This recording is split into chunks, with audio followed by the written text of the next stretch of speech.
এর অনেক অনেক অনেক উপরে প্রথম আকাশ, এরপরে দ্বিতীয় আকাশের মহাশূন্যের স্তর শুরু, এরপরে দ্বিতীয় আকাশ, তারপরে তৃতীয় আকাশের মহাশূন্যের স্তর শুরু, তারপরে তৃতীয় আকাশ।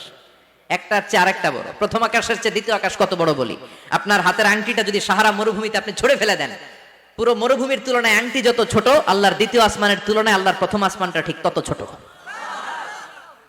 একটার চেয়ে একটা বড়, একটার চেয়ে একটা বড়। সূর্য দেখে আমরা অবাক হয়ে যাই, 9,30,00,000 মাইল দূরে। এই পৃথিবীর চেয়ে 13 লক্ষ গুণ বড়। এটার সানশাইন, আলো আসতে পৃথিবীতে 8 মিনিট 18 সেকেন্ড লেগে যায়। আমরা মনে করছি সূর্যই বড়। আমরা বসে আছি মাইথার দিয়াতে, তাই না? এই জায়গাটার নাম কি? মাইথার দিয়া। কি খালি এতটুকু প্যান্ডেলের সমান? কত বড় মাইথার দিয়া! এই পুরো মাইথার দিয়া কোন থানায় পড়ছে? দাউদকান্দি। দাউদকান্দি হচ্ছে কুমিল্লার 16টা থানার একটা, ঠিক কিনা? 16 থানা মিলে কুমিল্লার একটা জেলা। এরকম কয়টা জেলা আছে? 64 জেলা। এই 64 জেলা মিলে আমাদের সুজলা সুফলা শস্য শ্যামলা ডিজিটাল বাংলাদেশ। কথা কন। আর বাংলাদেশ হচ্ছে পৃথিবীর সবচাইতে বড় দেশ। হ্যাঁ, 64 জেলা, এরপরে ছোট।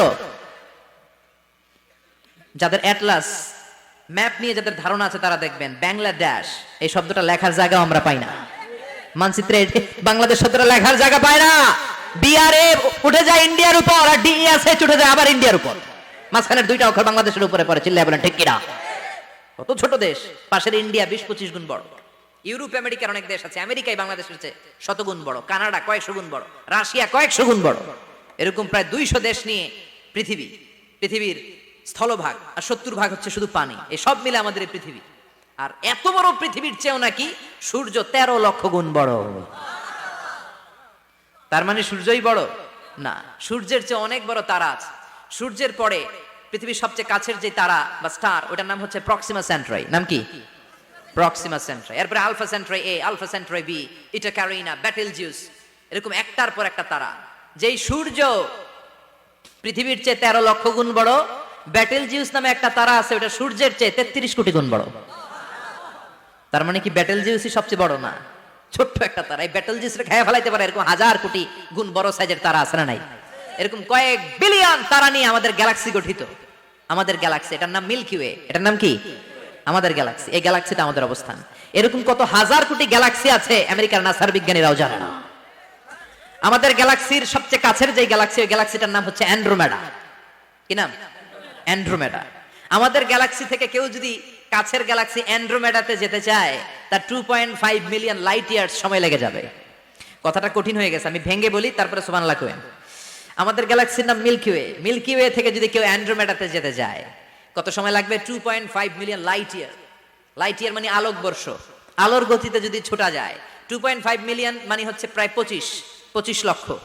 তাহলে পৃথিবীতে সবচেয়ে দ্রুতগামী যে বিষয়টা আবিষ্কৃত হয়েছে সেটা হচ্ছে আলো। এই যে লাইট মারলে যে ছোটে, এই লাইট প্রতি সেকেন্ডে 1,86,000 মাইল বেগে ছুটতে পারে। 1 মিনিটে না, 1 ঘন্টা না, 1 মিনিটে না, 1 সেকেন্ডে আলো চলে যায় কয় mile? 1,86,000। Could you imagine that? আপনি কল্পনা করতে পারেন? হয়তো মাথা নাড়াইতেছেন। এটা কি কল্পনা করা যাবে? আমার তো তার ছিঁড়ে যাচ্ছে। 1 সেকেন্ডে নাকি আলো ছুটে 1,86,000 মাইল বেগে। 1 সেকেন্ড শব্দ কইতে তো 2 সেকেন্ড লাগে। কথা কন। এর মধ্যে আলো চলে গেছে 1,86,000 মাইল। তো কোন রকেট যদি আপনি পান, যে রকেট দিয়ে সেকেন্ডে 1,86,000 মাইল বেগে রকেটটা ছুটবে প্রতি সেকেন্ডে, খেয়াল করেন, ঘন্টায় না, মিনিটে না, কিসে? সেকেন্ডে। যে রকেটটা সেকেন্ডে 1,86,000 মাইল বেগে ছুটবে, ওই রকেটটা দিয়ে আমাদের গ্যালাক্সি থেকে আমাদের পাশের গ্যালাক্সি অ্যান্ড্রোমেডাতে পৌঁছতে আপনার 25 লক্ষ বছর লেগে যাবে। সুবহানাল্লাহ বাড়িতে গিয়ে বললেন। এরকম বিশাল বিশাল তারা দিয়ে আমাদের আকাশটারে বিউটিফাই করেছে কে? এজন্য আল্লাহ বললেন, ওয়ালাকাদ যায়্যানাস সামাআদ দুনিয়া বিমাসাবিহা ওয়া জাআলনাহা রুজুমান লিশ-শায়াতিন। আমি এই দুনিয়ার আকাশটারে সুন্দর সুন্দর তারকারাজি লাইটের মতো সেটিং করে সুশোভিত করেছি।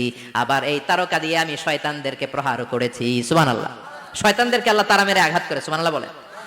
এরপরে এই সূরার প্রথম রুকুর শেষে আল্লাহ বললেন, وَأَسِرُّوا قَوْلَكُمْ أَوْ اجْهَرُوا بِهِ إِنَّهُ عَلِيمٌ بِذَاتِ الصُّدُورِ أَلَا يَعْلَمُ مَنْ خَلَقَ وَهُوَ اللَّطِيفُ الْخَبِيرُ।